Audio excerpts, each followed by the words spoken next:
I was more of a villain. That's it.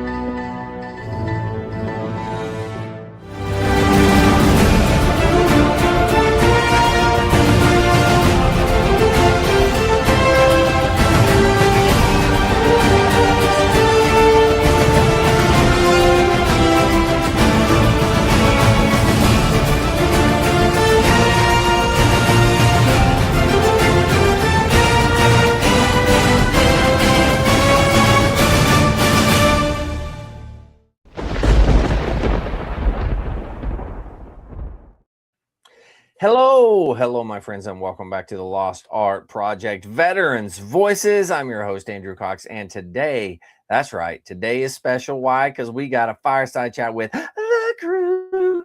But before we get into the episode, same as usual, if you're enjoying these podcasts, make sure you go hit up the website. That's the Lost Art Project, veteransvoices.org. Again, the Lost Art Project, veteransvoices.org.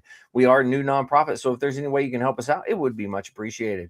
A big shout out to the Till Valhalla Project out there doing amazing things. If you don't know anything about them, go check them out. Even if you do know something about them, go back and check them out. They're always doing new stuff. They're always doing great things. You can always find them at tillvalhallaproject.com.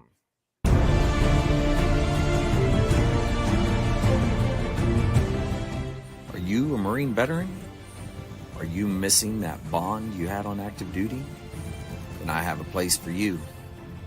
Join the only congressionally chartered Marine Corps Veteran Service Organization, the Marine Corps League.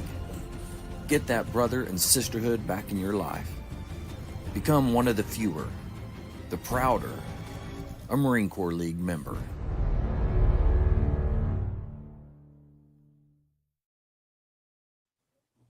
All right, here we are, man. We got the crew here. It should be a good time. I missed everybody. Like I was jonesing all week. I needed a good shot and a good dose of the crew. So thanks for coming on. I appreciate you guys. We'll start with Jess. How are things up in the frozen Great White North? It's 70 degrees, so we're done with winter, I guess. We've got an 80-degree swing in less than 4 days. So we're just doing what we do every March. So well, short-lived, I guess. We'll see. For now. Everything's on fire up here right now, anyway. So we'll see how that goes. Geez. It's not one thing; it's another. It's called organic food. Yeah, southwest corner of the states on Nebraska border is just getting burned out right now. So wow, in Custer State Park. So we're going through it again. Fire season already. Holy moly!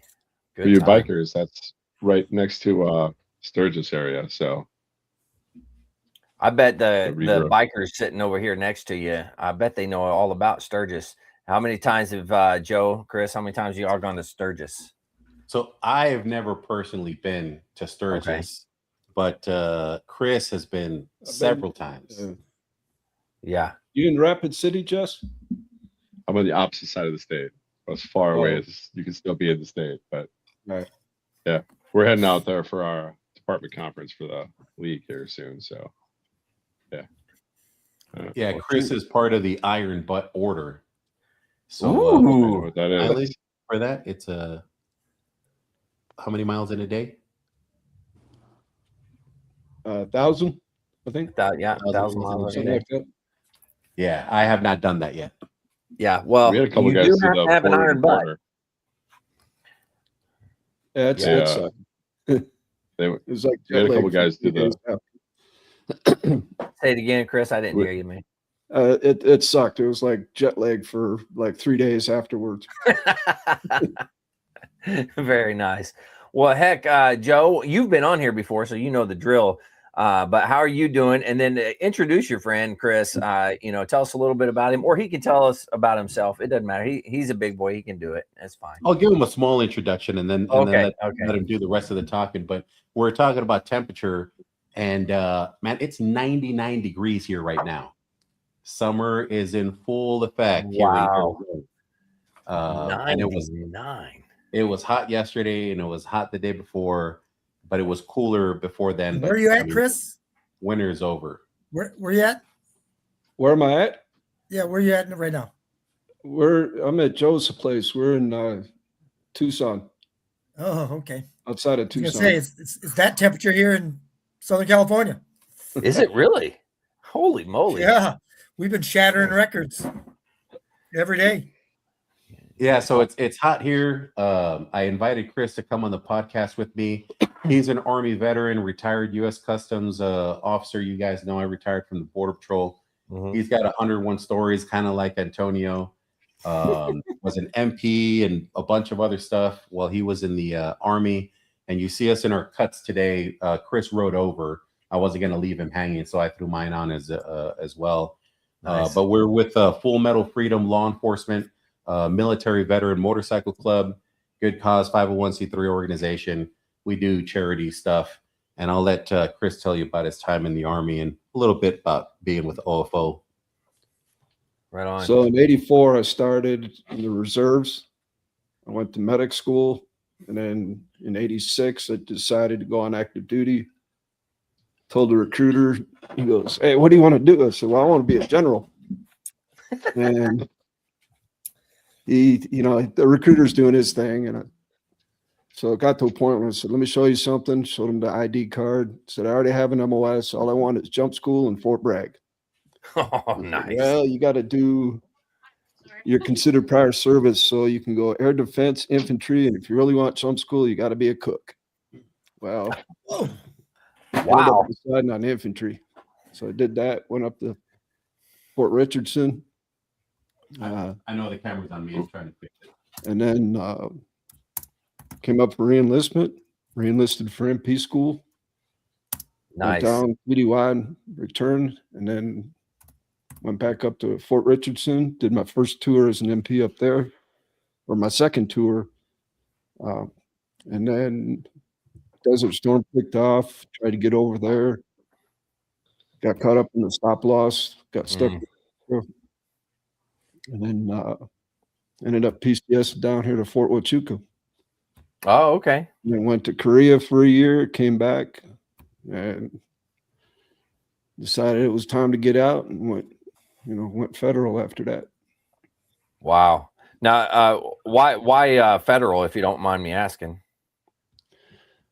Well, I didn't want to have a break-in service, so Okay, actually yeah, I was actually on terminal leave while I was going through the academy for INS. Oh, So wow. I had my fingers crossed the whole time, hoping nothing would happen. But They call you back or something? yeah, but Yeah, it could it be worked bad. out pretty good. Yeah. Wow. Very nice. Very nice. Well, thanks for being here. I appreciate you coming on. Thanks for having me. Yeah, for sure. We'll jump over. Mark, I know you just said it was 99. So I imagine you're probably not even having to heat your pool at this point, right? no pool heating going on. No pool heating. Just kids or the grandkids. They'll still swim in it. Doesn't matter. So they don't care how cold it is. Yeah. It's a pool, so they're back in there. But no, California, we've been getting slammed with some heat here, especially East County, San Diego, close to 100 every day, just shattering records. The closest record I think today was like 85 or something. No kidding. It's close to Wow. 100. Yeah, it's brutal heat out here. Holy cow. I bet you that's because of El Nino. I'm not sure, but we did have a great St. Patrick's Day, of course, on a Tuesday. Yeah. Yep. Very nice. That's You said San Diego? Yeah, he's in San Diego. Yeah. Okay, right on. Yeah. All right. Well, Jim, how are things for you, man? Oh, they're going. I just got done double checking my membership for my detachment. Yeah. Of course, the Marine Corps League is always behind, but they gotta find a better way. But hey, one thing at a time. Other than that, we're good. Wow. Yeah. Marty Rector, she was a drummer in the band, but she says 106 in Palm Desert. I'm gonna have to say you can have that. But Yeah, Marty Rector, you have to come on the podcast and share your story at some point in time. So don't shy away from it. Let me know. We'll get you signed up. Oh shoot, trying to hide that. Nice. So what else? Anything else going on, Jim? I'm going to funeral tomorrow for a Vietnam Marine veteran passed away Monday, where our detachment's going to do the honors for him. So other than that, no. All right. Well, sounds good. It's good to have you back on here, Jim. It's been a little while. It has. I'm feeling a little bit better than I have lately. Good. I've lost 60 pounds in 5.5 months, and no, I'm not trying. Yeah. Holy cow, man. Whew. Like wasting away on us, man. Yeah, that's what I'm afraid of. Yeah. Well, shoot, we're gonna get some steaks over to you. That's what we need to do. Just damn right. It'll take me a long time to eat them. Yeah. But I'll eat it. Yeah, nothing wrong with a good steak, right? No, sir. Awesome. Well, let's jump over. Mike, how you doing down there in Georgia area? I'm doing good, Andrew. To go along with what everybody else saying, temperatures Monday, Tuesday, we had a hard freeze here. It was down in the 20s here. Yeah. Wow. I'm sure it was like that up there with you, Jim, too, because I know it snowed. It was. It did snow, but nothing stuck. Yeah. Where I'm from in Michigan, though, yeah, they got like 3 feet. Jeez. You said in Michigan? Yeah. Wow. I have family up in the upper part of Michigan. Mm-hmm. It snowed crazy up there.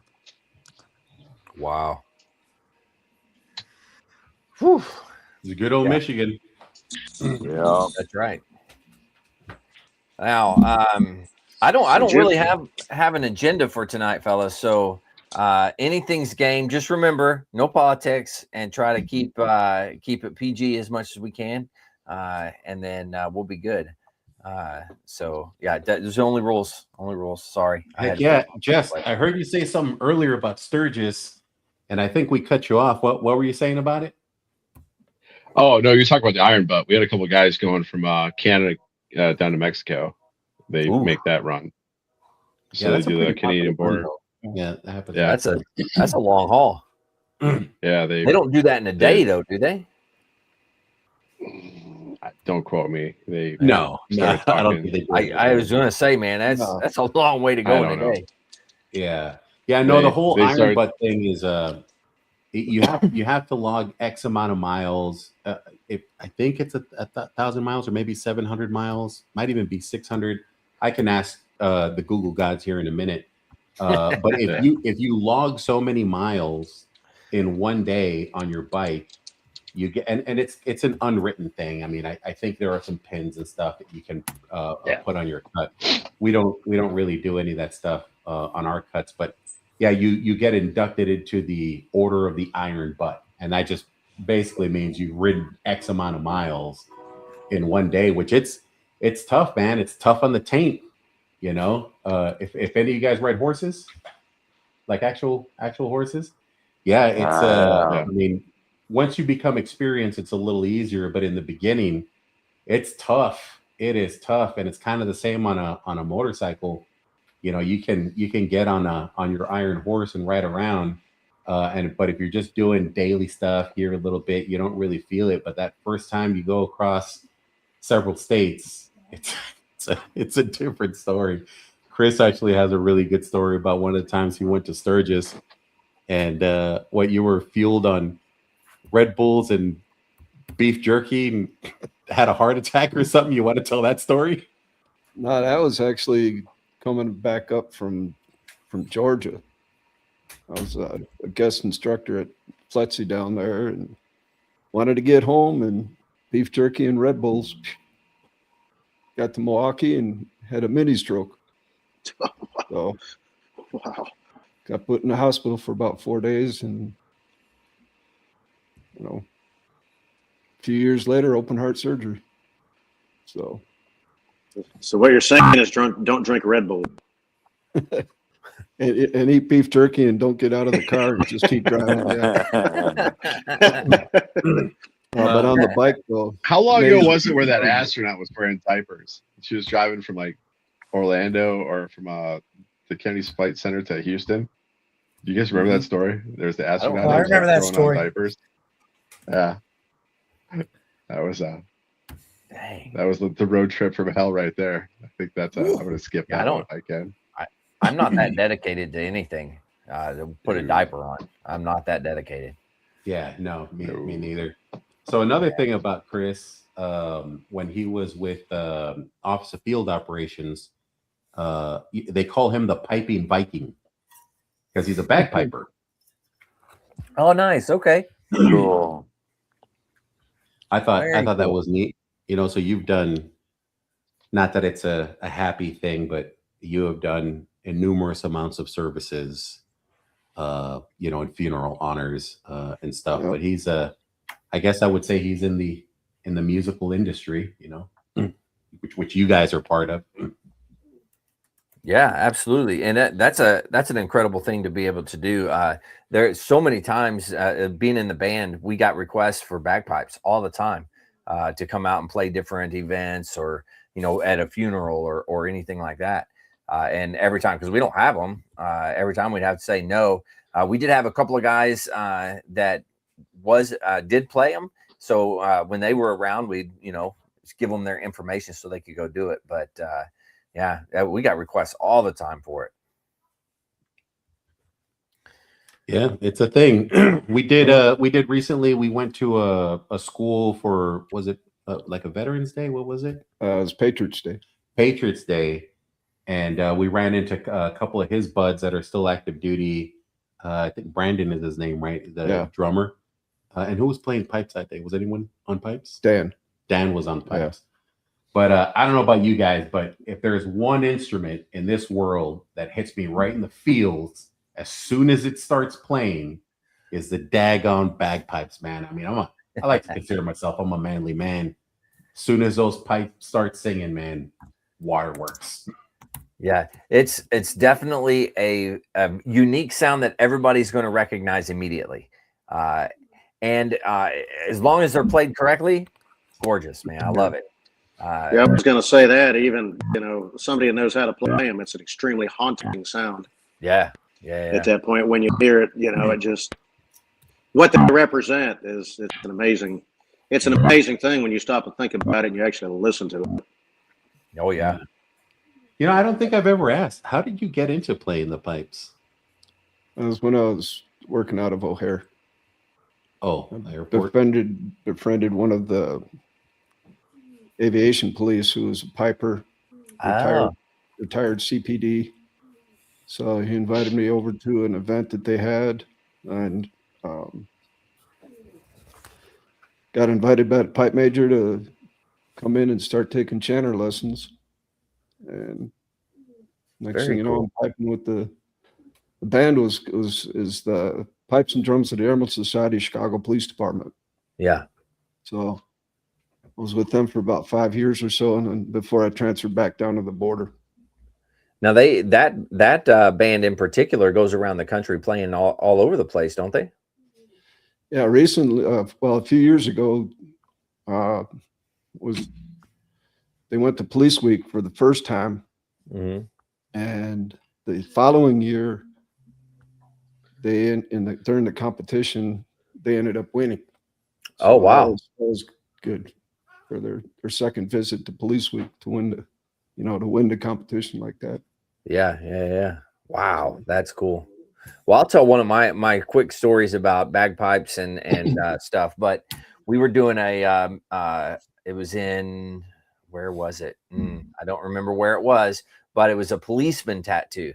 And so it was all these different police pipe bands got together. Of course, Marine Band was there. We did the tattoo.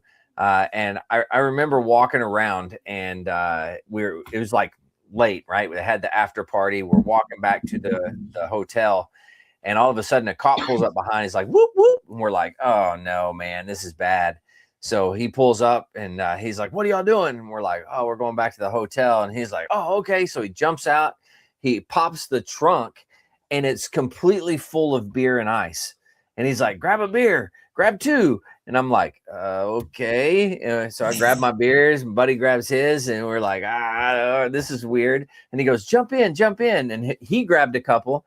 So we get in, and he's like, go ahead and drink them. And he went, shh, and started drinking, driving down the road. I was like, oh my God, what in the world just happened? Did somebody in the back seat turn around and say, hey, you boys like Mexico? Yeah. That's right. Yeah. I didn't want to fucking say it. That was good. That was good. That's really cool. You know, as part of the Marine Band, what's the coolest venue that you've ever played? Understanding that you've probably played at the White House, you know, or at a change of command for the commandant or something. But, you know, besides like official things like that, just anywhere around the country, what's the coolest venue that you've played? Go ahead, Mike. I don't know. I know we've played for Ronald Reagan, played for Bush. Holy shit! We did it. Yeah, we did a ceremony in Hollywood. It was what was his name? The former Prime Minister of Israel. I can't remember his name now. He's long passed away now. I can't remember. Before Jess probably knows. Yes, Ariel Sharon. Yeah, he got some presidential award or something like that. But Arnold Schwarzenegger was there, and wow, it was actually stuff like that. I can't read what it says, man. Was it Ariel Sharon? I want to say it was, man, but this was in '94. Okay. Well, it wasn't gold in my ear. Yeah. You suck for being. Yeah. What about you, AJ? Well, I've had a couple of pretty cool gigs. The two that stick out there's three that stick out a lot. One is we got to play on top of Mount Suribachi on Iwo Jima for the ceremony. Wow. That was freaking awesome. I even have sand from Iwo Jima here, so I got the sand. But that was an incredible experience. Getting to fly into the island, and then we got to hike around the island, see stuff. That was really cool. And then we went to Bella Wood and performed in France at Bella Wood, and that was incredible. We got to tour the battle site. It was incredible. And then after that, you got some too? Yeah. Nice. Yes. I had a buddy of mine bring me back some sand. He's like, the only thing I had is one of these bottles from the airplane. That's perfect. Yeah. The only other gig that was like super memorable for me was we got to perform for the Royal Marines Beating Retreat in London, which the Queen was there on one of the nights. Her husband was actually on the dais, but she was up in the window. And I remember just standing out there on the parade deck at parade rest, and I kind of glanced up and I see her up there, and I'm like, that's the freaking Queen, man. Like I'm sitting here in front of the Queen right now. This is pretty cool. But yeah, those are probably my top three, I'd say. That's awesome. And that's a time in history because, she's that's right. Well, she's the Queen anymore. Yeah. I didn't get to didn't you guys go to Ireland, Andrew? Didn't you get to go to Ireland? No, I didn't get to go to Ireland, no. Yeah, we were supposed to go to Ireland when I was in Albany, but the whole hoof and mouth thing broke out. So, well, did you go to Edinburgh? No, we were supposed to go there too. But yeah, as far as Albany, we did went up to Ottawa and performed with the ceremonial guard band and stuff like that up there. We got to see them. Did like a change of command, or like a Friday, almost like a Friday colors ceremony with them. But they bring the official mascot out. It's a goat with painted hooves. So I love it. Everybody had to get a picture with the goat, but Yeah, coolest thing I got to do, because like I said last podcast, I was with the Drum and Bugle Corps for my JRTC unit in high school. So the coolest thing we did was Mardi Gras. Oh yeah, We go to Mardi Gras, and they have a certain section where it's just a bunch of bands, high school bands and stuff, going through, and we got to do that in our cadet dress blues, and that was awesome. Yeah. That is cool. Yeah, and Mardi Gras is an interesting experience for sure. And doing those parades, man, those parades are just crap. They're so long. What is it, like 9 miles or something? It takes you, well, I don't think it's 9 miles. Whatever it is, it takes you forever to get through because it's like 9 hours. Crossing and it's crazy. Yeah, they didn't let us do that long. I think what we did, it was under 2 miles. I want to say like maybe it was 1.5 miles, maybe 1.75 miles, and then they shifted us off the thing. But I know a lot of other bands and other people did either the whole stretch or way more. But high school kids, right? Yeah. It's a long haul. The only other parade that gave that a run for its money was oh man, what's it called out in California? Parade. What is it? Savannah, Parade. Georgia. Sorry. Say it again, Mike. The Rose Parade. Rose Parade. That's it. Yeah. Yeah. That one in was San a long Antonio? haul. Yeah, Pasadena. Yeah. That's I think it's 6 miles if I'm not mistaken, and it's nonstop. Like you don't stop. You just keep on going, man, and you're playing the whole time, which is pretty wild. Yeah, that was always a good time there because we had the ceremonial pouch on the back on our blues, which you were supposed to have music in. Yeah. But if you were good, you at least had it all memorized. But like the night before, we'd all sit there and freeze beers and put them in our pouches. So by the time we got done with the damn parade, at least you're cracking a cold beer at the end of the parade. You had a whiskey flask in there. Yeah. Getting your complimentary In-N-Out burger. That's what I was going to say. They feed you In-N-Out at the end of it, which is pretty cool. Yeah. No whiskey flasks in our JROTC blues, though. Yeah, I would imagine they probably frown on that, Yeah, just a little bit. But it was a really interesting experience, the ROTC program. But Jess, you said you were in JROTC? No. No? We nothing remotely close to that where I grew up. It was amazing. So by the time I was in my second year of high school, I was fully brainwashed, right? I was like, nice. Marine Corps is definitely what I'm joining. I was on the silent drill platoon, I was on the color guard, I was on the PT team, the sniper team, the drum. I did everything that I possibly could. Yeah. And competitions were really cool because we would go to Baytown, Corpus Christi. We went to 29 Palms a couple times. We did all kinds of stuff, and we would learn the routines, right, with the M14s, and we had demilitarized M14s, right? And we do the whole thing with them, and that was one of the things I actually wanted to do in the Marine Corps was join the silent drill platoon.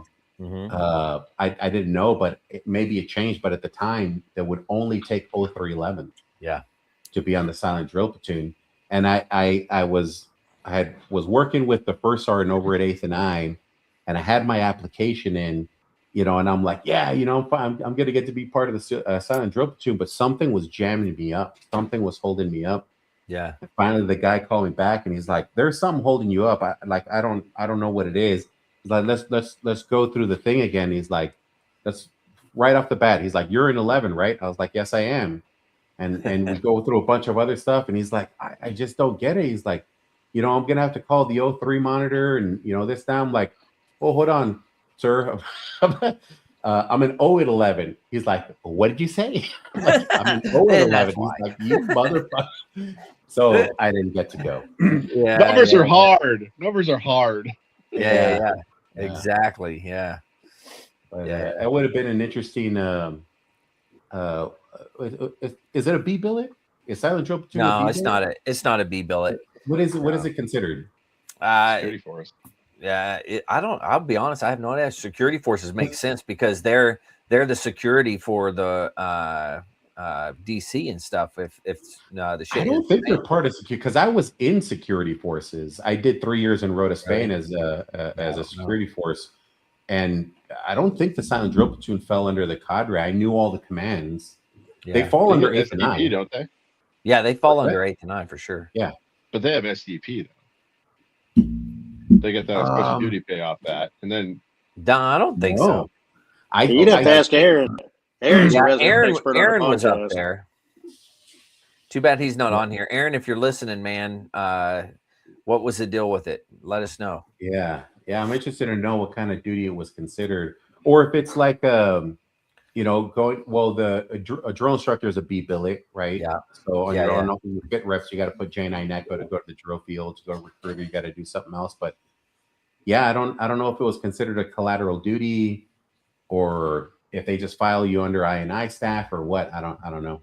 Well, they didn't fall under like the Yankee White program, did they? So the Yankee White program is different. I also was going to go to that under the Clinton administration, and they canked my orders to that, which is why I wound up going to security forces. But that was a whole year application process to go to the Yankee White program, and just for the clearance. Yeah, so that's those guys. Maybe that's what you were thinking about, Jess. The Yankee White guys, I don't think are in the same boat as the silent drill platoon. Because they had the Camp David, the SDP, Body Bears, MCI used to be part of 8th and I too, which is like a weird setup. Yeah, then they had the band across the street. So, but every time we got, I mean, Mark, you remember guys coming off security forces, you spend like 2 years just getting them spun back up to be like Fleet Marine. So we always treat them like security forces. I mean, they're great at shoot houses, but as soon as we got in the desert in 29 Palms, it was like, this is what we call a compass. This is what we call a map. This is called a bayonet. Map for Marines, man. Dude, man, don't hate on them. Don't hate on them. On security forces? I will every day. You will every day. Now, Mark, now you didn't do security forces or anything. You did drill instructor for your B billets, but you served with a lot of individuals that did security forces, and normally they do that first and then come back, correct? Well, yeah, a lot of Marines when they run out of infantry training battalion, they'll get orders. We used to call it Marine barracks. Then it changed to security forces. But I spent my first year I spent a whole year at Marine Barracks, Fallbrook, California, at the Naval Weapons Station. Oh no, Fallbrook. Yeah, that used to be a Marine Barracks. God, why do they hate you that much? That's like doing embassy guard in Baghdad or Kabul. My God, whole year. I spent 1983 there. That's wild. Yeah. So I'll tell you why they're hated so much. Sorry, Mark. Go ahead.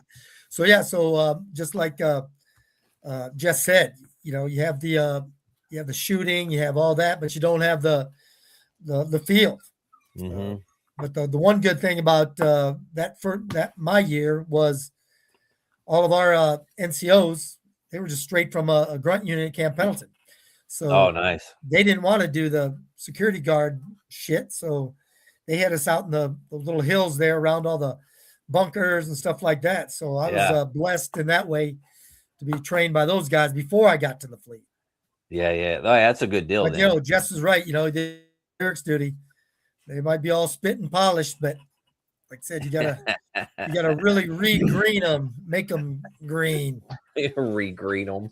So when I was in Rota, Spain, security force unit, all the young Marines, right, all the PFCs and maybe a lance corporal or two privates, they all come from infantry training battalion straight overseas. Well, when you go overseas, it's a 3-year tour. So from what I heard is the reason that the infantry didn't like them, because they had 3 years in the Corps already. They get sent back from overseas to whatever, infantry unit, and they don't know their asshole from their elbow. Yeah. Right. They don't know how to patrol. They don't know how to, really do anything. What I will say is when I got to Rota, Spain, all of the platoon sergeants, most of the NCOs that were there were all SS guys. They were all hogs, right? They were all infantry guys. And, we would go to the field out in Spain. We'd go from Rota, Spain to Sierra del Ratin, Spain. And they'd spend a week and a half, sometimes 2 weeks out in the field and do whatever it is that they needed to do. And then we come back But as time went by, all those guys started to go back to the fleet, and we had NCOs, because for NCOs going to security forces is a B billet. You had guys who were like Harrier A-frame mechanics, generator repairmen. I went there as an 0811 field artillery. You had guy who was supply, going over there and being security forces and platoon sergeants and being in charge of infantry Marines, even though those guys didn't technically know what being in the infantry was until they went back to the fleet and experienced it for themselves. It's a totally different world. Yeah, and by then they're getting senior, by time in service and everything. I'm assuming they come back to Lance Corporal. Yeah, so I can see the rub there for some young PFC, and then they get a Lance Corporal comes in that or even a sergeant that doesn't know as much as they do. I can see the rub for sure. 100%. We had 2 guys that got there as PFCs. And by the time they left their 3 years in the security forces to go to an infantry battalion in the fleet, were sergeants. Now, granted, these guys were locked on, they were squared away, but they were squared away security force guys. Yeah. They weren't necessarily squared away infantry guys. It's a different culture.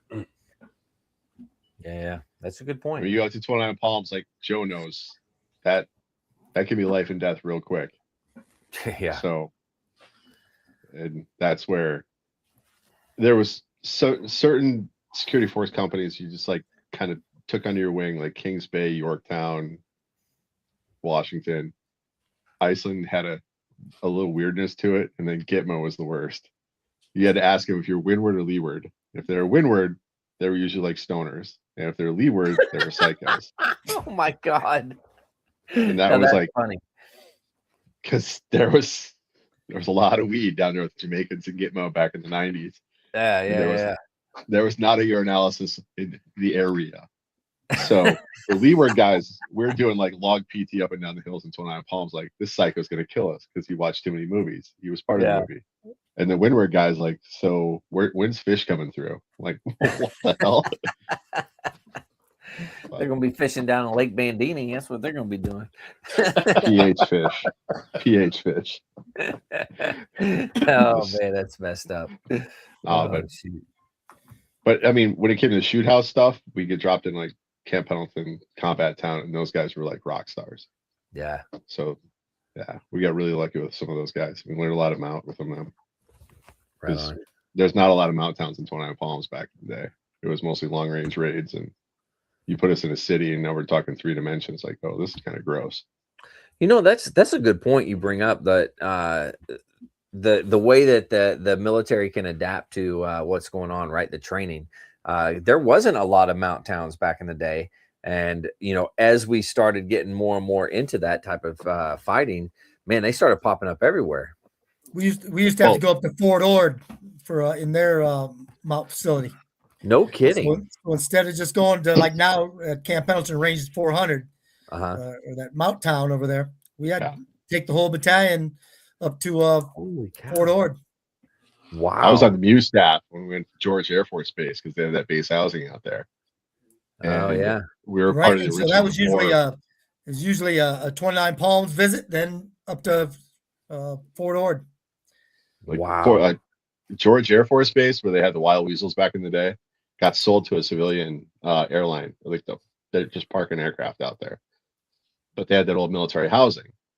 Yeah. So we went out there for the Muse staff, and we're trying to like talk to them about using the housing area for mount, and they started quoting us per broken door, per broken window. Are you serious?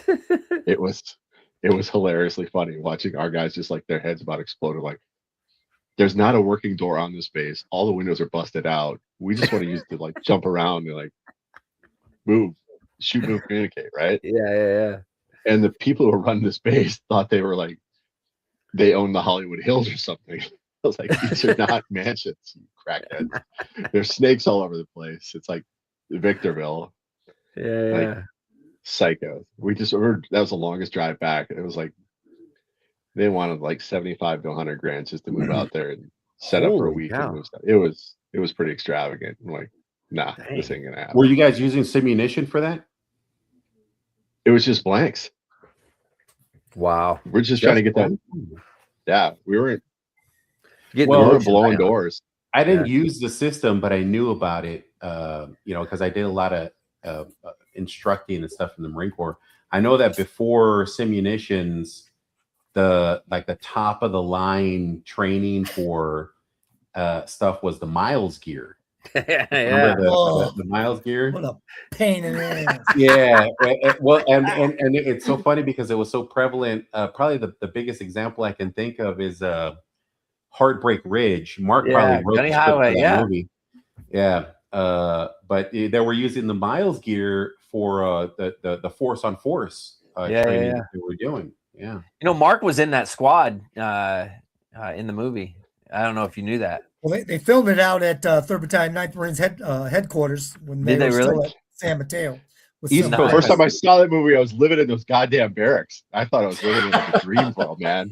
I went to Quonset huts. I walked outside. It's like, come back inside. Walk out outside. Like, that's here. Like, no shit, you idiot. I met a guy who was in that movie when I was doing those PIVAs that I was talking about last time, the Port Integrated Vulnerability Assessments. One of the Navy cadre that went as the hospital corpsman, he was a senior chief at the time, but he was assessing the hospitals and stuff. He was I don't know if you remember the scene, but Gunny Highway is on the bus going to go check into the recon unit, and he's in uniform. He's got all his ribbons, and there's a Navy corpsman, and he's looking back at his fat stack of fruit salad. Yeah. So that Navy corpsman, I met that guy. He was way older. Oh, that was him. Oh, yeah, wow. So we hung out for the 5 or 6 or 7 days that we were on the PIVA together, traveling all over Europe. That's cool. That's awesome. Really cool.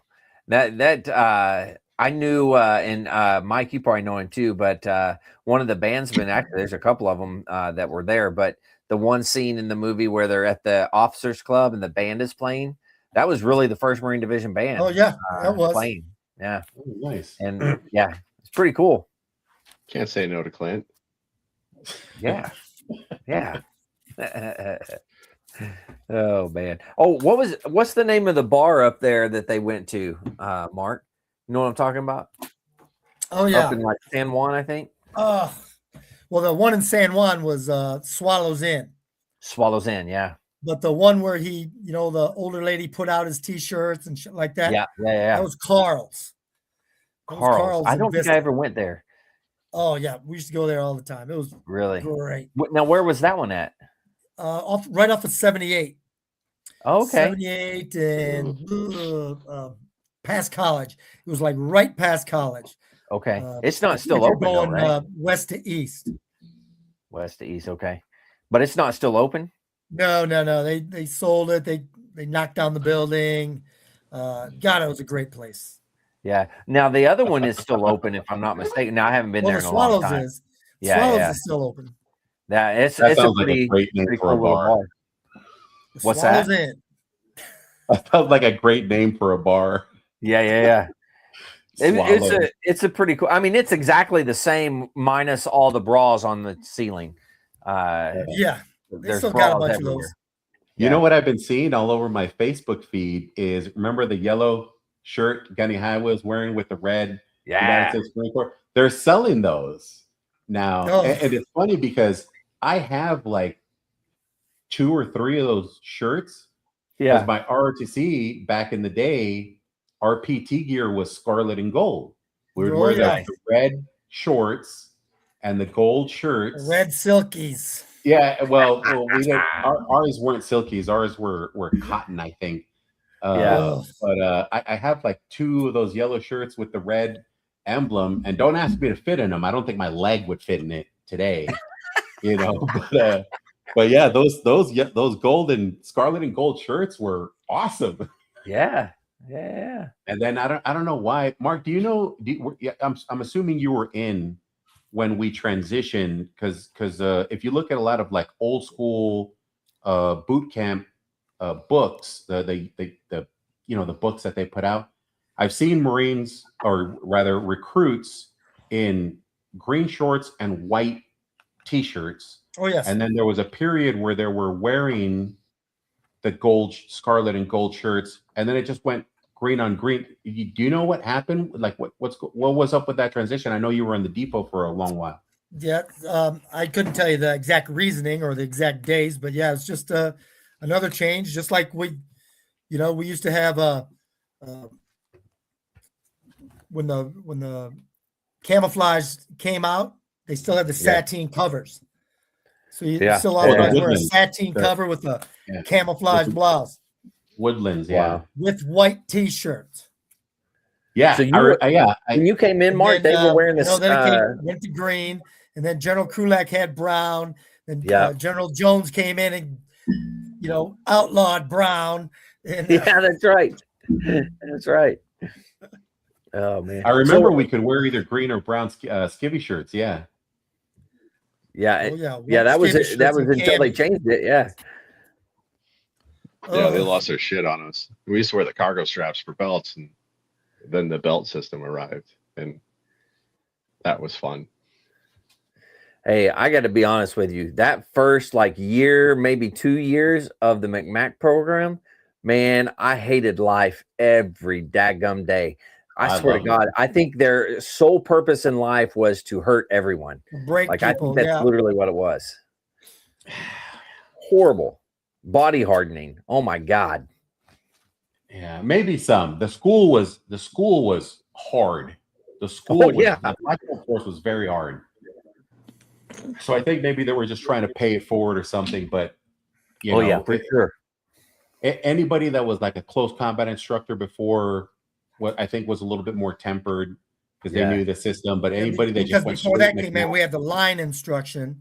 So you had to get qualified in that also. Grab, twist, pull, grab. That's right. Yeah. So it's I was never an instructor for line, but I did receive the instruction in boot camp. Master so Gunner line instructor there. I was a green belt instructor. Nice. Yeah. In line training, you talking about, Mark?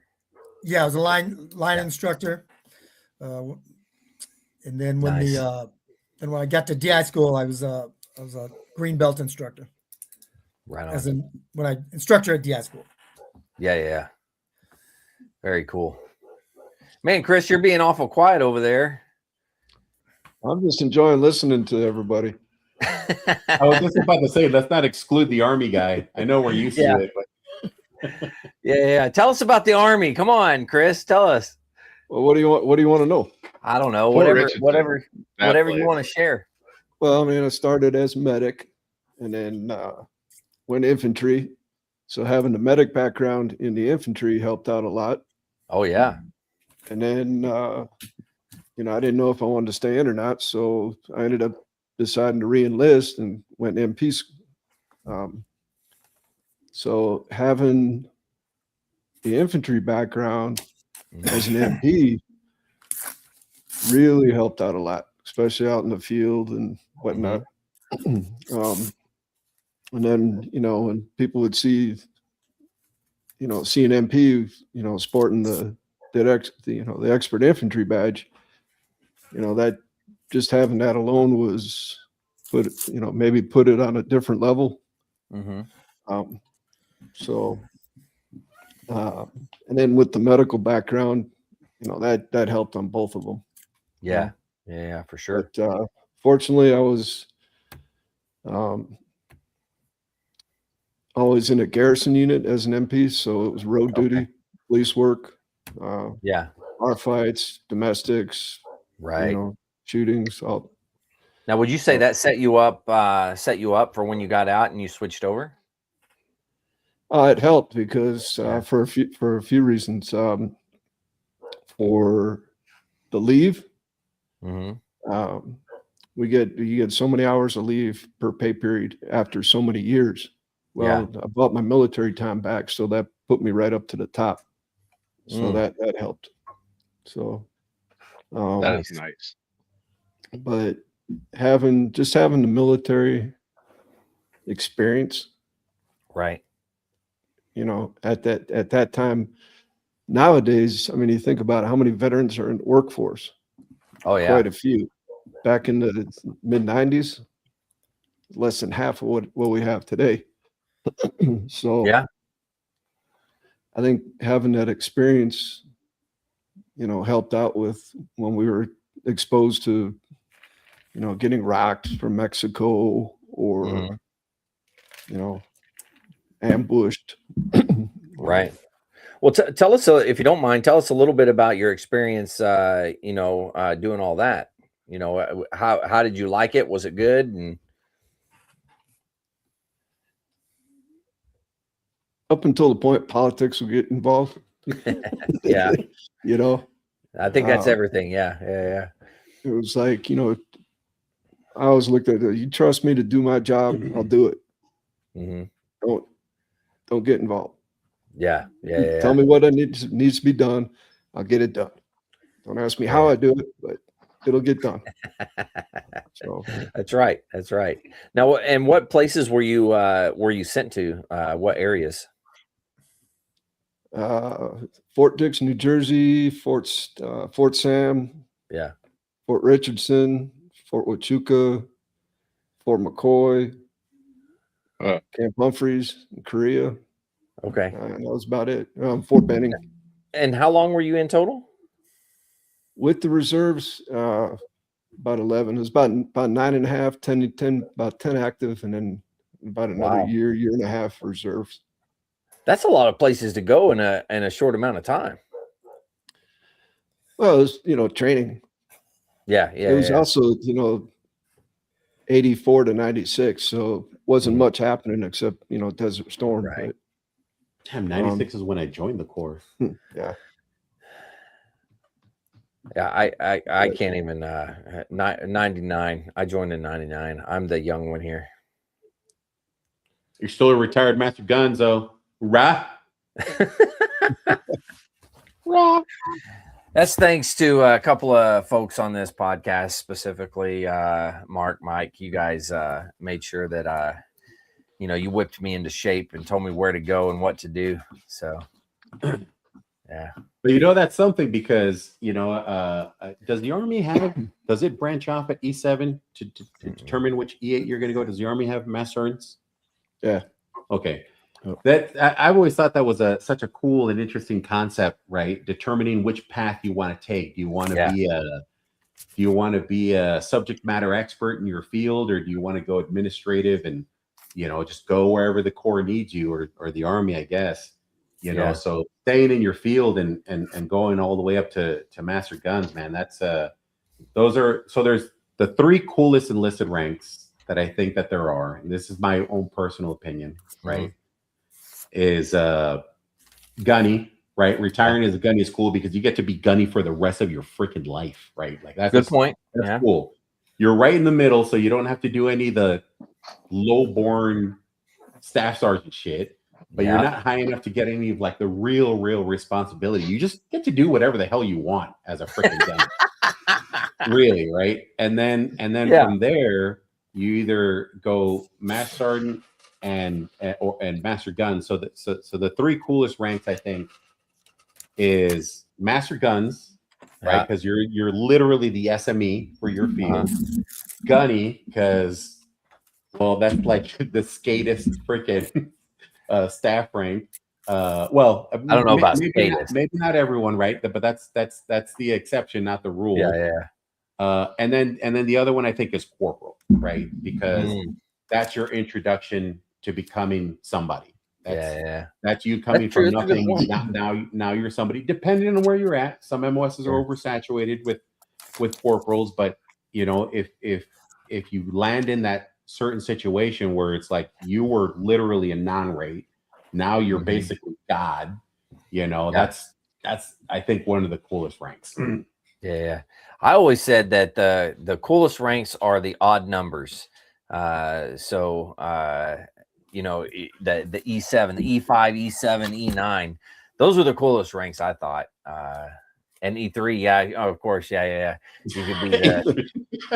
could be the Lance Cooley. I agree. Yeah, but that's criminal underground, man. But you have to be part of the masses. Yeah. Oh, yeah. You were anonymous, and you could get away with anything. Being Just a senior about, Lance 29 Palms was like you could do whatever you wanted. Jess, you and I were in two different fucking Marine Corps because we couldn't get away with shit as a Lance Corporal. I was NJP. I was put in the pot shack while I was on boat. Always on working party. Yeah, love it. Dude, being a Lance Corporal was rough as an 08, man. You were 29 Palms in the 90s in the infantry. There were staff and COs refusing orders to go out to 29 Palms in the 90s. Lance Corporals ran 29 Palms. Mike, you remember there was just a shortage of staff and COs for the longest time out there. We had corporal platoon sergeants for a while. It was full staff infantry platoons, corporals. If they could do the billet, your billet mattered more than your rank did. I was accompanying guns as a Lance Corporal for a CAX. I picked up my first vehicle as a Lance Corporal and I worked the 5th team. It was mayhem. It was Lord of the Flies. Wow. Yeah. Section leaders were Lances. That's a good way. If you want to be a section leader, you go under the camionets and you fought it out. Whoever came back out first, they were the section leader. It was Lord of the Flies back in the 90s. Nice. It was wild. I think we had one corporal who was a section leader, and that was the exception to the rule, because on the gun line, if you wanted to be a section leader, it was staff sergeant. That was TO, right? Staff sergeant. We had sergeants who were section leaders, but corporal was definitely exception to the rule. Interesting. So when we was talking like the 90s, like 94, the drawdown was happening. So we were frozen for a long time. Okay. If they did open it up, it was like so high that nobody's getting it. So, but we also had Madison's regiment commander, Tulin as a battalion commander. I mean, we had leadership was like, if you want to make it happen, make it happen.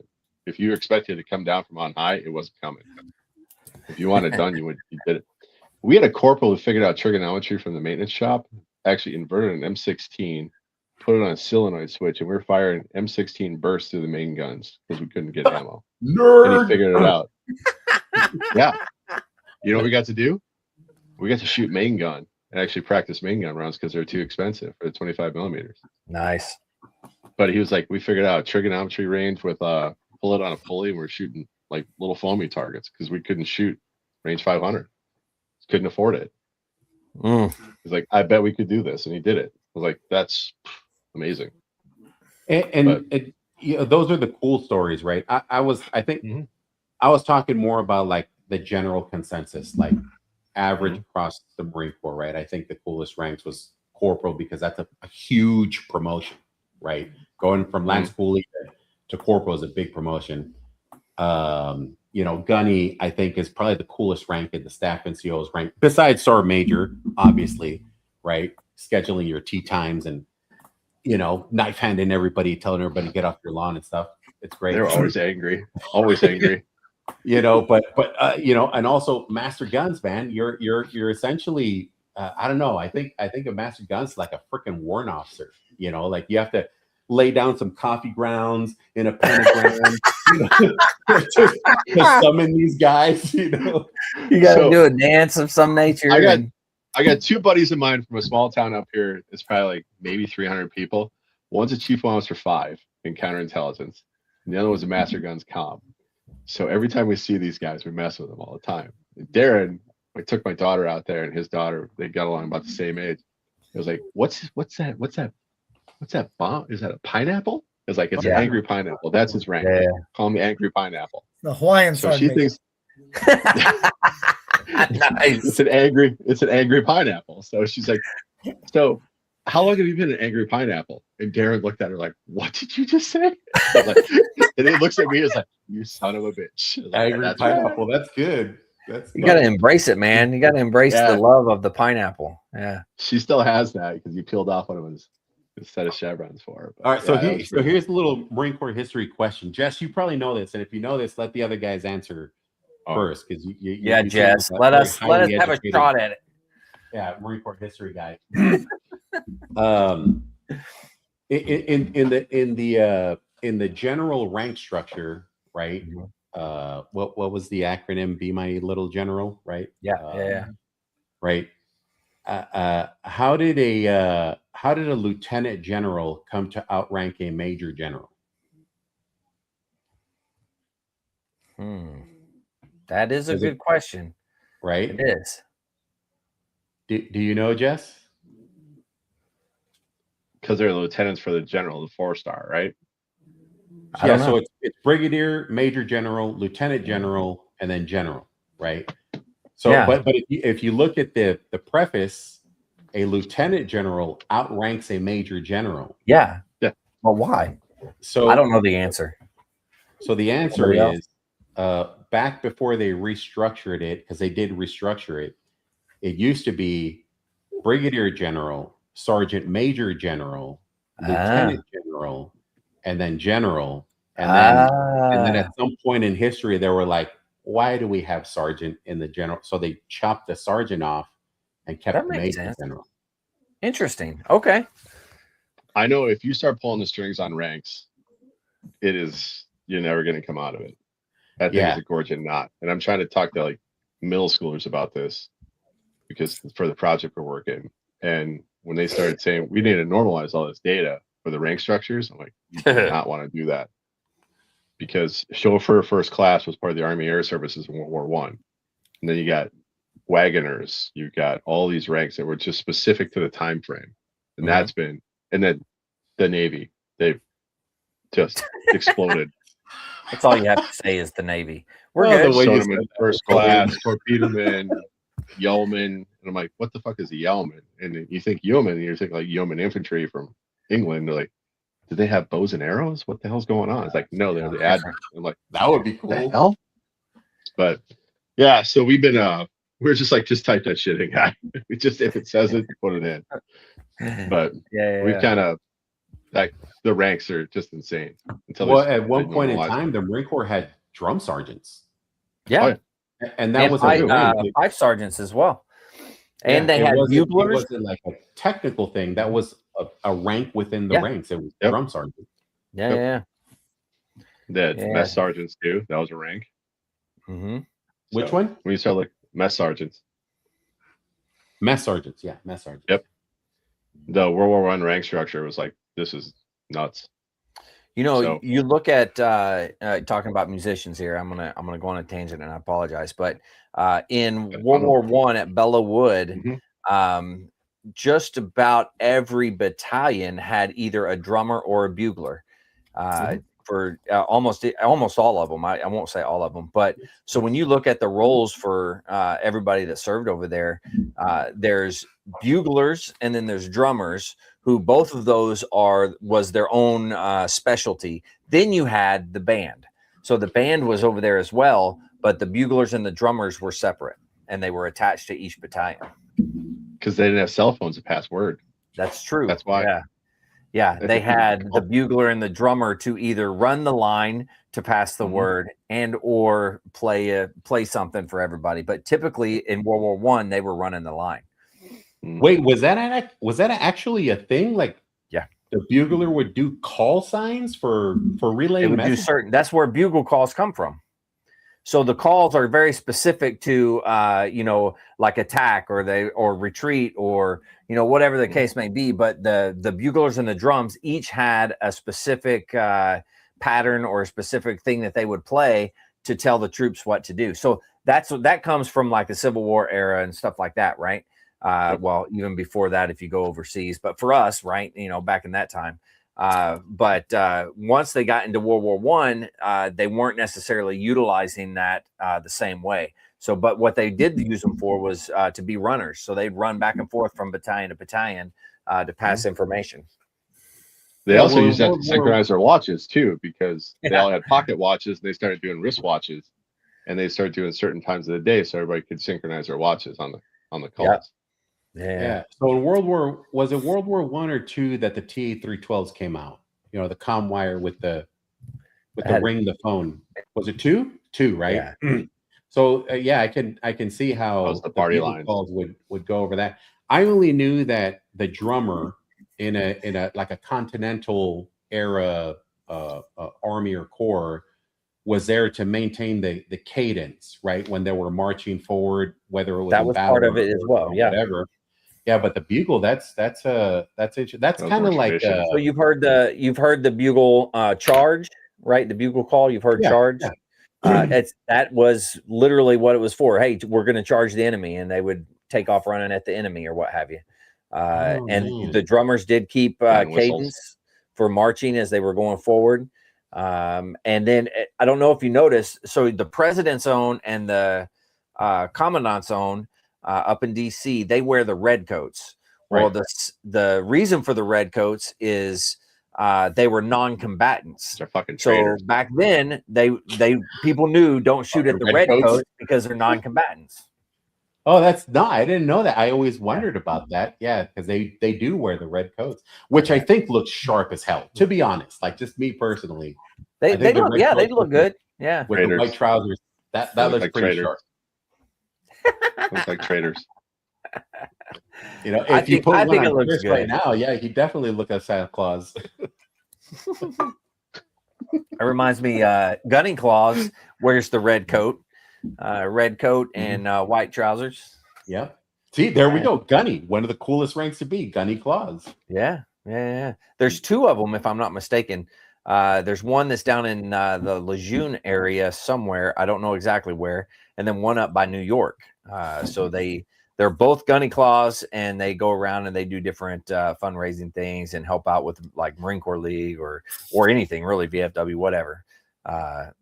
But they do. If you guys were cool on the West Coast, you guys should have a Gunny Claws out there in UDT shorts. I think that'd be hilarious. That would do it right. Mark's now. I agree. He knows right there. Yeah, one Mark, throw that beard out. Just like UDT throw shorts. that beard out, Mark. Throw those silkies on, and you get out there and make it happen. No, UDT shorts. Oh, UDT. Yeah. Throw the UDTs on. Yeah. It's all good. I like it. You can all be hanging out. You sit down, you're all hanging out and everything. That's how it works. So that brings out a second question. Let me ask my first question. You guys that were gunnery sergeants in the Marine Corps, what was your experience being a gunny? And then my second question, after you guys are done answering that, is Mark, why do you still shave every day instead of growing a beard? But then let's go with the gunny thing. No. We all know that answer. So is he Patch Adams? being a gunny, you could, like you said, you get away with anything.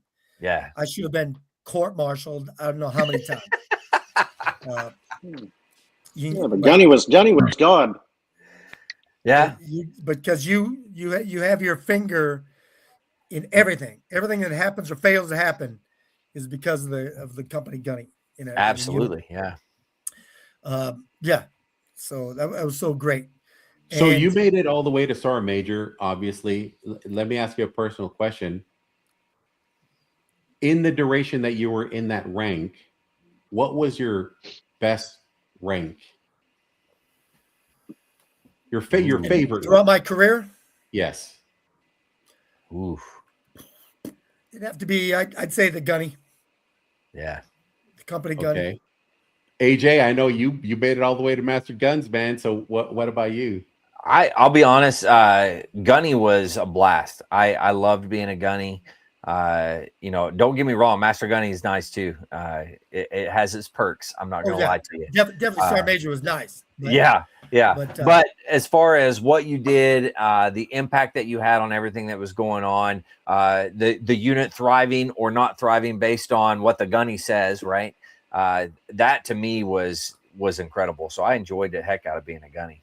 But now Master Gunny, I'm not going to turn it down. So I'll throw that out there. Yeah, no, I don't think any of us would. Mike, I know you were in the Corps a long time, but what did you retire as or get out? I got out as a master sergeant. So what about your time as a gunny compared to being a master sergeant? Gunny to me was like the epitome of the rank that I think anybody wanted to achieve. Yeah. Quite honest with you, I mean, Gunny was the man. Yeah, I enjoyed being a corporal on board, being a sergeant. Enjoyed being a staff sergeant. But it's like Gunny. It's like he finally arrived.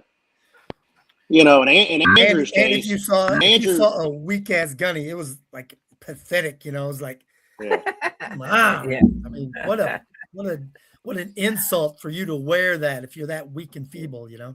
Oh And man, then in Andrew's Mark, case, when he became a gunny, he finally go ahead.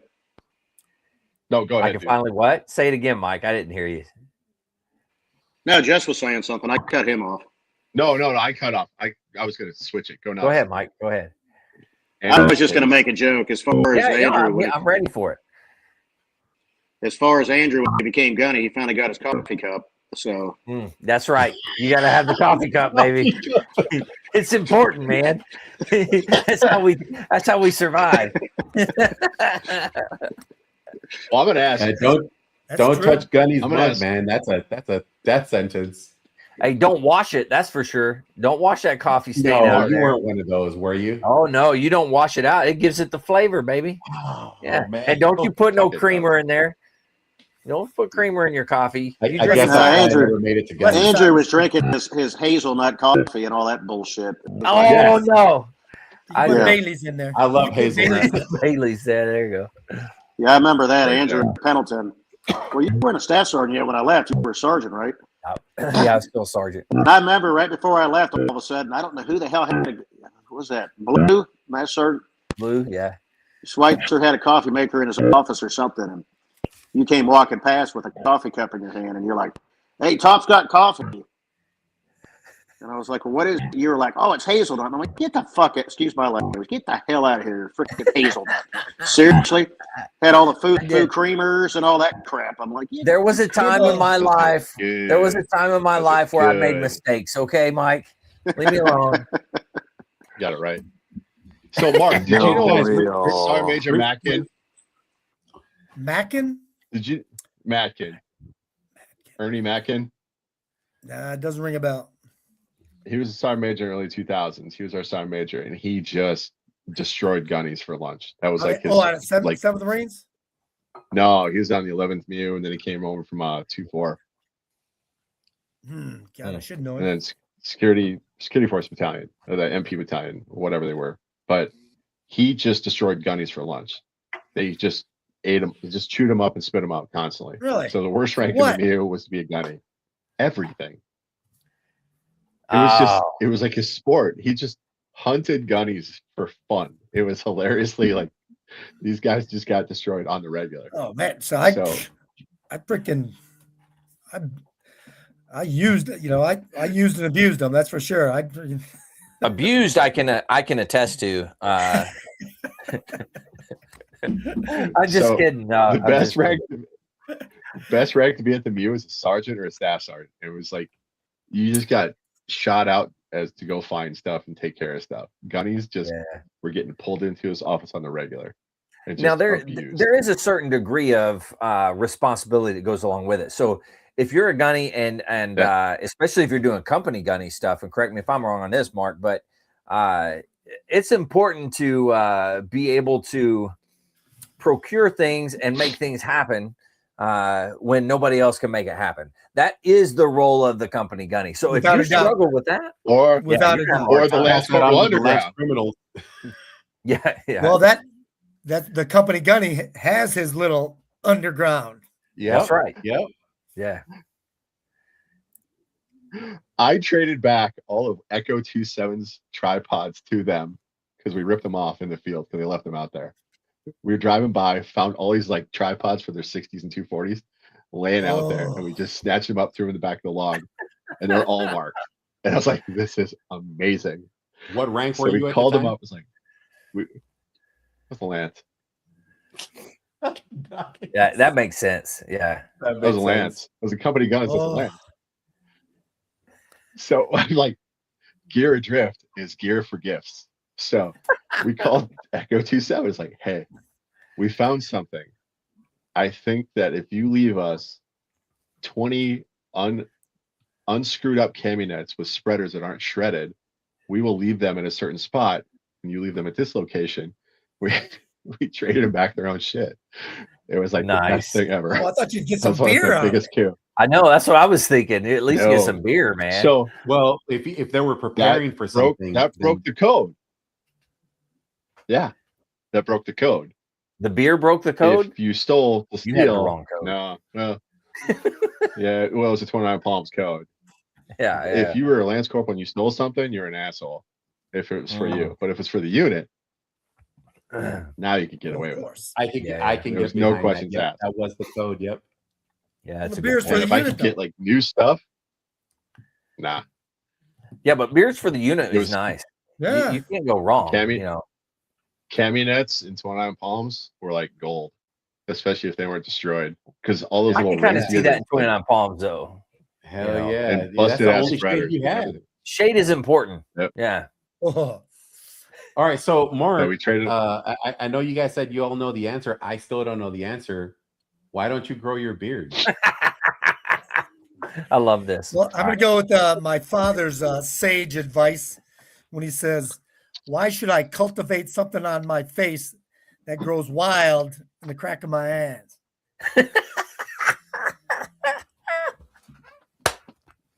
Well, did he shave his ass?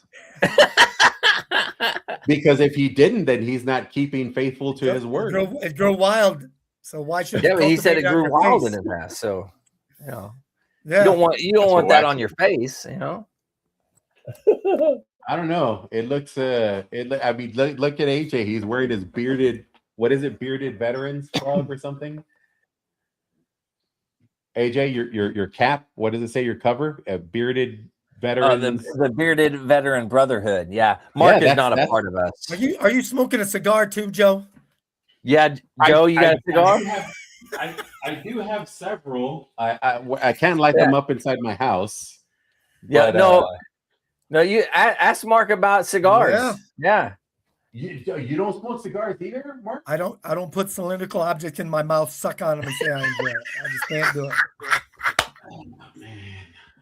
Okay. Hey, you know what? I'm not. It's a cock in a box. I don't have a response to that. I don't have a. If Sergeant Major says so, then it is what it is. But man, I'm loving it. You should try a stogie here and there. Oh. We've all had this conversation many a time, actually. Yeah.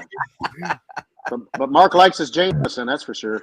He does. Oh, he yeah. does like Jameson. Yeah. He's a fan. He's a fan. I have never heard anyone ever say that smoking a cigar is gay. That's the water of life. Today. Hey, if you like a cigar, it's okay. It's all right. I do enjoy a cigar, but the way Mark put it, man, it's got me rethinking things.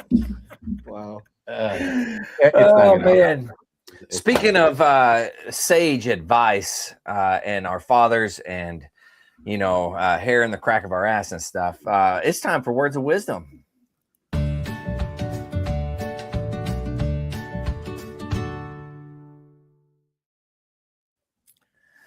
All right. So, I'm sure you're cluing him in, right, Joe? You cluing him in? All right. I just making sure. But before we get into the words of wisdom, we're going to have the books of wisdom with Jess. So, Jess, go ahead. I brought a big one. So, oh my God, for the common defense. Okay. It's oh God, that took me 3 years to get through, man. It's 700 pages. So yeah, it's a good book. So anyway, for the common defense is pretty much the history book for military history in the United States. And it goes back to the colonial times and the wars before the wars. Mm-hmm. So it really goes into the militias as well as the formation of the National Guard, the Minutemen, and it goes all the way through. And I think this is the most revised to the Cold War. So okay. Is not even close to being complete. But if you want to get into the beginning of us as an American country and our formations and our foundations, for the common defense is where you should probably start. Nice. So, and how many pages have pictures, man? Come on. Okay, let's see. Not a lot. There are pictures in it though. Well, that's good. I mean, it's a good start. You get people like me interested. There's drawings in there too, if you want to go back to the beginning. Okay, all right. Because it was before photos. Yeah. Yes, and paintings. But for the common defense by Alan R. Millett and Peter Maslowski, these two knocked it out of the park, and they've just been revising and updating it for years. But Nice. if you ever take a college American military history class, this is pretty much the book that you're gonna have to read. Mm-hmm. And Now, it is have they extensive. updated it? Has there been an update since you've gotten that one? Do you know? I don't know, honestly. Okay. Probably been multiples. Now, you know, the this Marine Corps, sorry, the Marine Corps History Division updated all of the Marine Corps history, the big pamphlet booklet that they have. So they updated it with all the Iraq and Afghanistan and stuff like that. So if you guys don't have a copy of it, you can go to their website. I don't have it on top like right here, but you can go to their website and download it like a PDF version, which is pretty cool. It'd be my third copy of that book. It's say it again. It's been my third copy of that goddamn book, though. Yeah. So yeah. Well, they just updated it last year. Yeah. But and the transition, especially for 9th Marines, that's going to be interesting. And then the closing of 3rd Marines and turn into a littoral combat LCR. Is that what it is? I want to say it goes all the way up to well, probably not last year, but I don't even know where exactly it stops, to be honest with you. I need to look that up. I can't keep up. Yeah. That's been well, time keeps on marching. The History Division, that's what they do. Yeah, absolutely. But no, they do a fantastic job. These are used all over the place, especially around a college campus, because if you ever take a military history class, a whole class is buying these, and I think it was $20 back in the day. But I always recommend starting here if you want to know about American military history. $20, it is nowhere close to that nowadays. You can probably find them online for about $20. You can probably find them used on Amazon for $5 if you really dig them. So, that's a good point. Yeah. This is kind of the foundational work for American military history. So, trying to find that the other. All right, awesome. Thanks, Jess. Much appreciated. Hey, we'll go over to Joe, man. Joe, what do you got for us? So, my words of wisdom is not necessarily going to be a humdinger, but I had a gunny once tell me when I was a young corporal and I was coming to the end of my enlistment, and I was so pissed off. I had just been NJP'd, and I was not happy with the Marine Corps at all. And I was talking to the gunny, and I was telling him, I can't wait to get out, get my DD 214. This whole system's broke and it's jacked. And he told me, he said, Devil Dog, if you know that the system is broken and you decide to get out, they win. If you really want to do something about it, then you stay in until the point that you can affect change, and you affect it. Because if you get out, everybody else behind you is going to suffer the same thing that you are. And that's really stuck with me through the years, and has helped me persevere through trying times, to get to the point where I can affect change. Nice. So that those words of wisdom. And then also just a small comment, Jess, when you do your book thing, let us know also if it's available on Audible. I don't know about you guys. I listen to a lot of audiobooks. I just started that. Yeah. I'd be kind of curious. If I'm on long drives, or if I'm out working in the garage, or whatever, I put my AirPods in, and I've knocked out a ton of books listening to this stuff. Some people aren't readers, but they can sit there and they can listen and absorb the information. When you talk about these books, definitely let us know if they're available on Audible or any type of listening system, because I think that reaches a broader audience than just reading a hardback. It is available in Audible. It's also a 13 edition from 1607 to 2012. So, and it's so they've added another author too.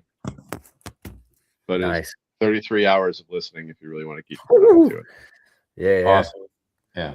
So, hey, real quick, the Marine Corps' history book that they have goes all the way up to 2025. So that was the latest update, was chapter 10, 2001 to 2025. And if you would allow me to, for all the listeners out there that are jarheads and are not affiliated with the Marine Corps League, every time I'm on here, I'm always going to plug the Marine Corps League. Please check out your local Marine Corps League detachment. If you don't know about the Marine Corps League, it is the only congressionally chartered veterans organization specifically for Marines or FMF corpsmen. Check it out. I've run into several Marines that don't know about the Marine Corps League. Inquire about it, ask about it, join up, join the brotherhood. It's a great system. Thank you. Yeah, absolutely. And I'll add on to that because we're moving to our Army brethren. But you can also, if you're in another branch of service, you can join as an associate member of the Marine Corps League. So I know that Chris over there has to be an associate member of the Marine Corps League. Is that right? Oh, he's on the ropes right now. He's on the ropes? Okay. All right. All right. All right, Chris, what words of wisdom do you got for us? Wow. I go back to, I was out of the MP Academy for 2 weeks. We get a 911 call. Uh-huh. Husband's got a gun. He wants to kill himself and the baby, and he's drunk. 15 minutes later, we had him in the D cell. Those 15 minutes took me 4 days to remember what happened. Wow. It took me 4 days to remember what happened during that time. Nobody reached out. I didn't reach out. Back in those days, it was different. You sucked it up and drove on. Over the years, programs started coming out, and having those programs available to reach out, or having people reach out to others, have come a long way. Yeah. Don't be afraid. If something's going on, talk to somebody. Absolutely. Having piped at, I don't know, countless funerals. Just during the COVID season, I don't know, we did like 30 some funerals. Wow. So if you're ever in a position where you don't think there's anything left, call somebody, talk to somebody, reach out, or if you notice somebody in a position like that, ask them. Hey, yeah. It was, not every story is, I mean, I don't have stories like some of the combat vets, but, I can only imagine. Yeah. Yeah, that's a good word. Thanks. Yeah. I appreciate it, Chris, man. That was awesome. Right on. Thank you. Yeah. All right, let's jump down. Mike, what do you got for us, man? Just short and sweet. All right. Much wisdom often goes with the fewest words. Ooh. No, I understand why you said short and sweet now. That's pretty good. I like what you did there. That was good. All right, Jim, what do you got for us, man? Just remember that no matter what you're going through, you just keep putting one foot in the other. Hope is always in front of you. Yeah, absolutely, man. Good word. And Jim, you're a heck of an example of that. And I commend you for what you're doing. I love you, man. Keep up the fight, and we're here for you. So, thank you. Absolutely, man. All right, we all know what the time is, and we're all excited. I don't know. I'm excited. You guys excited? Yeah. Hell yeah. Yeah. Me too. Here we go. Let it rip. I'm waiting for.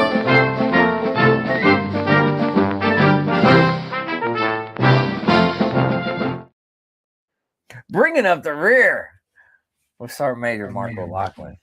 He hates that. I guarantee you. I mean, he's not the bring up the rear guy. He's the hard charger out front. So that eats at him. You know it does. I'm sorry. I shouldn't have done that, Mark. I apologize. No worries. No worries at all. What do you got for us? Okay. Pain is the tuition you pay for any and all achievement in life. Quit early and you paid for nothing. Ooh. Dang. Whew. I tell you, man, I don't know where you come up with all this stuff, Mark, but I am definitely not even close to your category and what you got going on. It's amazing. So thanks for that. That was good. Yeah. And Very the good. doctors want to know I stay motivated. That's right. Yeah. Damn right, Jim. All I hear is I ought to be dead. And I go, but I'm not. That's right. That's right. Absolutely. Here. That's awesome.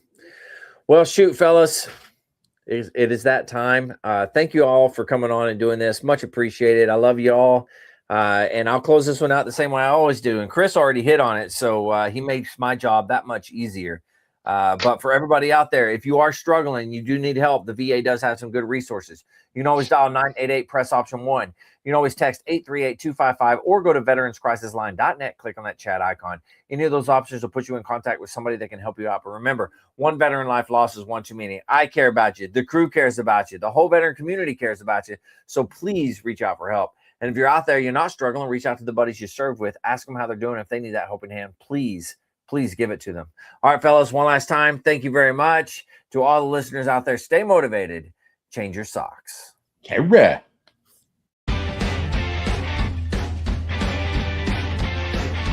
No more 22. On to the journey and finish the fight.